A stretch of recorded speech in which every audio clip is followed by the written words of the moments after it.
When you hear the siren, you seek shelter.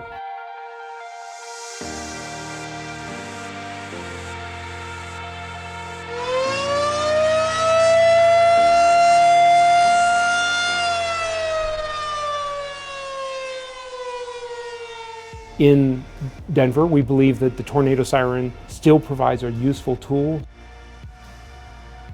The outdoor warning siren is designed to get you to seek shelter immediately, not look on your phone, not talk to everybody, not call anybody.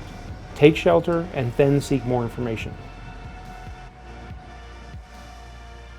I'm not sure the person's going to have their cell phone with them. I'm not sure they're going to be watching the TV.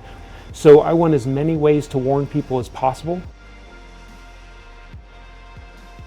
We have great Doppler radar, perfect picture of Denver. We can really be quite certain when we activate those sirens that there is an actual tornado. Anything you hear from now through the rest of the summer is a live signal, and you should immediately seek shelter.